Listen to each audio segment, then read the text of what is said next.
Let me commend our youth wing. They have really brought in a lot of verve, inspiration, energy. They have been absolutely amazing with the kind of initiatives that they have been pursuing under the leadership of lawyer Opareado, who we all call Pablo. And I've really been impressed with the kind of leadership that he has brought to bear. And I want to salute him and the entire youth wing of our party. Of course, the folks who worked on the youth manifesto, young people, and I like the selection. And that's why you can see that the policies that have been agreed by the party and the flag bearer are really resonating with young people. So the party did not ask very elderly, well-established party people who, are not part of that age bracket, who are not feeling what the youth are feeling, to go draft a youth manifesto for the youth. We selected young people. So you have reps from the student leaders, from youth associations. I saw the likes of the first female SRC president of the law school on that committee, various SRC executives, a refreshing, selection of young people. And you saw the presentations that they made, and I'm not surprised that many young people, and you see, if you look at the population of our country, Ghana has a youthful population. We have a youth bulge. And if democracy... It's an African situation. Exactly. And if democracy really is about pursuing the hopes and wishes of the majority, making sure that, the vast majority of our people are, their interests are pursued and we seek their welfare, then this is the approach. So I want to salute all of them for the good job they have done. Now, to answer your question directly, I want to submit forcefully that this is a policy grounded under the 1992 Constitution. If you look at Article 25 of our Constitution, Article 25 presents what should be the vision of education in Ghana and what all governments should do to achieve that vision. So Article 25 provides all persons shall have the right to equal educational opportunities and facilities, and with a view to achieving the full realization of that right. A, basic education shall be free, compulsory, and available to all. So F-Cube, we have largely, rolled that out since the era of President Rawlings, President Kufuor, and successive governments have continued with F-Cube. Then B, secondary education in its different forms, including technical and vocational education, shall be made generally available and accessible to all by every appropriate means, and in particular by the progressive introduction of free education. This has also been largely achieved. You recall that President Mahama launched the progressively free. President Akufo-Addo deepened it, and we have the free SHS, which all parties have committed to. We all say that free SHS has come to stay. Indeed, one of the policy proposals that was presented on this platform is to not only address the challenges with lack of facilities, lack of infrastructure, lack of dormitories, lack of textbooks, to address all of that, but also expand it to now cover private secondary schools. Because remember that private secondary schools... Which was one of your criticisms at the introduction of the program. Yes, exactly. That it was not, equitable enough. Because the taxes used for the free SHS, you made the contention, are taxes of all Ghanaians. Of all Ghanaians. And so it should not be limited only to public institutions. Exactly. Especially as the private schools... But that appears to run counter with your argument that free SHS should have been graduated in a manner of needs assessment. So not everybody should have it for free. You see, the view we take is that even in the private schools, you'll still find people who don't really have all the means, are not privileged. So don't close the door. So even with a needs assessment, we are saying that it could have been done across the board, public and private. Okay, to avoid deviation. Yeah, let's go on. Then many people forget about Article 25(1)(c). And as a former NUCS president, I recall that we always trumpeted this, in our days as student activists. So Article 25(1)(c) provides, higher education shall be made equally accessible to all on the basis of capacity by every appropriate means, and in particular, by progressive introduction of free education. That's Article 25(1)(c).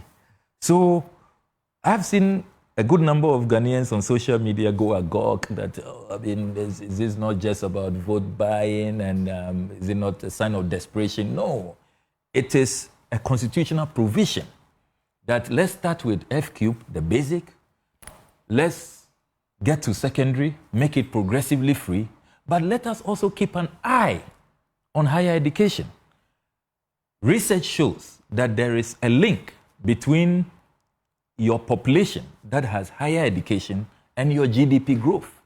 If you have your human resource well educated at the highest of levels, you have good professionals, it has an impact on the development of your country.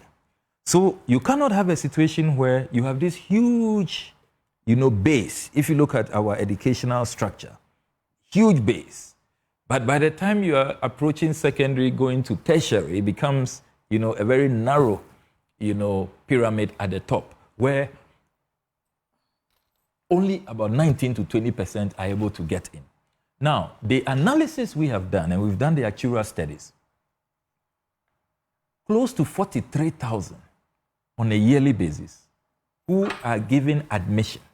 Students who have gained admission. We are not talking about those who have dropped out after SHS or who didn't meet the mark. They have met the mark, the entry requirements, they have gained admission, but because of lack of finances, they don't have the means, they are unable to take up that admission. Because to qualify, to register and enter, you must pay your admission fees. That is why when we empower, if you recall, in 2016, President Mahama asked us to introduce what we call the Student Loan Plus. Because we observed that there are many people, and every now and then you see, as you rightly said, Ghanaians on social media, NGOs, civil society organizations, philanthropists, foundations, and even some radio stations had to institute programs. Students who sometimes second attempt, third attempt, they couldn't just raise the funds. They have made the grades, they have all the A's, straight A's, but they can't get in. Getting in, so critical, because if you don't get in, then you don't qualify for the student loan and other scholarship opportunities in the institutions. So getting in is a critical point. That is why we introduced the Student Loan Plus in 2016. But now we are saying that let us have a general policy that helps everybody. I have heard people say, you want them to get in level 100 and then they drop out after level 200 to level 400. No. We are saying that getting in is a critical point. When they get in, they are now bona fides. They fully qualify for all the opportunities. We have the student loans. We have said that we are going to increase the student loan so that they can apply for the student loans. So that for first year, that one is a grant. Your admission fees, you will not pay back, even when you have graduated and you start working. It is free. That's a grant. But for second year to your final year, if it's a 4-year program or a 5-year program or a 7-year program, depending on the course you are pursuing, you then will be on the student loan trust scheme. So it is not the case that we are only interested in you getting in and we don't care if you drop out. No, we are going to increase access to the student loans. And you see, we've done the costing. This is not a policy where it's just, a pie in the sky or we are just shooting from the hip, not at all. So that's a real issue now. Tell us, where are you going to get the money from? So the costing we've done is between 250 to 300 million cedis annually. And really, we are saying that two things must happen to the GETFund. We must uncap it, and then we must stop this Dachi bond thing, this collateralization. What does it mean, uncap the GETFund? So the government introduced this capping law, and what that law has done is that all the statutory funds, it has created a ceiling. So not all the funds go to the agency. So whether it's GETFund, it's NHIA, District Assembly Common Fund. So the capping has affected. So GETFund this year, let me just be very practical. This year, when we met as a house to approve the GETFund formula, which we do every year, the GETFund formula is how much has accrued to the GETFund, how much is going to the GETFund, and what will it be used for? Now, we were shocked to discover that because of capping and because of the Dachi bond obligations, even though 7 billion Ghana cedis had accrued to the GETFund got only 3 billion this year. So 4 billion lost. So we are saying that if we uncap GETFund and we move away from this collateralization of the fund, I mean, 4 billion instantly becomes available. But it is capped, not, you cannot really say lost, because the capped funds is also still being put into development purposes. So that goes into the consolidated fund, and it becomes the discretion of the finance minister on what to do with it. But you see, once you keep it within the education realm, then immediately you have more resources to focus on your educational needs. So we've done the analysis, we've done the costing, and we are saying that, look, 200 it's going to be GETFund. 300 million, yes. It's going to be GETFund? Yes. Solely GETFund? Largely, yes, largely GETFund. I thought I heard not so. The president, the former president, emphasized, and your other communicators emphasized downsizing the presidency and realizing monies from there. That's a place you have also have had interest in. Absolutely. That the numbers are just too many, and I think they were actually making an estimation how much you can save from there. Sure, and they also add even savings from fighting corruption, you know, because you know the data. So, yes, we have looked at the wastage in the system, and I have done considerable work in that space. If you take presidential travels alone, I mean, in 9 months, President Akufo-Addo can spend about 70 million cedis on just travels. If you look at some of the expenditure patterns I've monitored, one cabinet retreat, for example, can take 5 million cedis. If you see how much we spend on even the Independence Day celebrations, we've had a number of African presidents, like the former Tanzanian president, President Magufuli, one of the presidents I have enormous respect for, who really stopped all of these razzmatazz about when you are having serious, basic issues, you shouldn't be spending so much on those kinds. Just a little brief commemoration, and then you can save resources. The size of government, there are many ministries that can go. Ghana should not have a separate ministry for the aviation sector. Then we had for railways. Now we have railways separate. Well, you guys are talking about a total of 60 then you ministries. Have, separate ministries for local government, for water and sanitation. There's so many ministries that can be put together. Why should we have a separate ministry for chieftaincy? So just a couple of questions. For tourism and all of that. A couple of questions for quick responses. So we go to Intim Fojo and then come to Nanaya.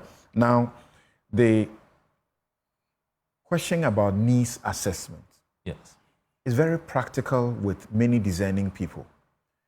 Yes, people gain admission and they have issues. So here, even in multimedia, as you mentioned, there is an education fund that people have had to access to be able to go to school.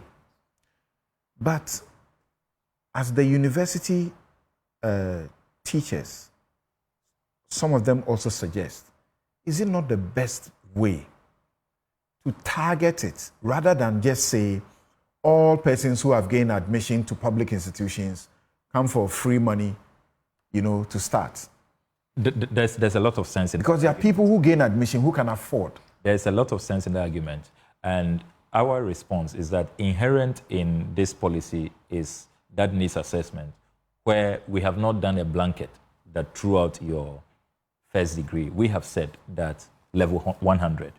Now, after level 100, the needs assessment kicks in, those who would need the support go to the Student Loan Trust and other scholarship schemes. There's money you would have given to Scholarship Secretariat. There's money you would have given to my son, Yes. whom I can afford to pay more than twice for his fees at the university, to start with. There's money you could have saved to take care of the poor who cannot afford for both the first year, second year, third year, and fourth year.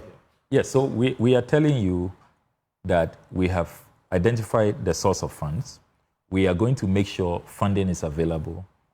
That would lead to an increase in subventions to our universities and other tertiary institutions, increase in allocation to the Scholarship Secretariat, and allocations to the Student Loan Trust Fund.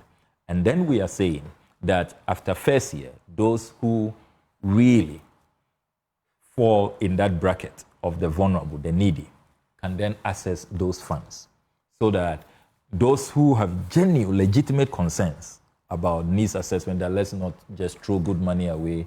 So here you are. The argument you used against the blanket approach to the free SHS policy is coming to haunt you. Well, and again, it depends on how you look at it. And again, when you talk about, for example, the 2020-2021 admissions, a total of 118,000 were admitted, as in offered admissions. Out of that number, 74,970 honored the admissions. So the shortfall was 43,030 students. It is wrong to compute that all these 43,000, they didn't go to the university because they couldn't afford, is it not? Nobody has said that. Indeed, in our presentation, we said that there is a number of factors. There are a number of factors that you need to look at. So the research shows that the majority don't go in because of fee challenges. Then there are those who may just probably want to defer, few who may travel abroad and all of that. Okay. But at least the analysis we have done shows that at the very least, 75 to 80%, it is because they just couldn't take up. And remember that these admissions come with deadlines. That's correct. You know, so if you're totally cut off, nothing can be done if you have, say, 2 weeks. So if by the 30th of August this month, you have not been able to come up with the fees, the admission fees, that's it. All right. You are totally. So I will return. I will return, and I will ask Nanaya if the agenda shouldn't rather be targeting this 43,030 who couldn't make it because they could not afford, or even a little above that, for people who are actually in need, rather than the blanket general approach to the policy for first year. Some say, you see, your reliance on the 43,000 creates the impression that everybody who is in the other category had the means. Some may have come to multimedia, for example, to benefit from. I have paid for people myself. Or were lucky, like the Catholic priest who, Catholic priest of the Bato, St. Maria Goretti Catholic Parish, who rushed to me with this, very sad story of a young lady who was going to miss the deadline to UMAT, had only 2 days. She had sold, KK, but couldn't make up, that's a fact. In fact, in many of the parishes in the Catholic churches, I know that for a fact. Yes. And they have a fund that people access. But the fund, we have heard about Pentecost and other places in churches. Run out and they still have these issues. So let's go to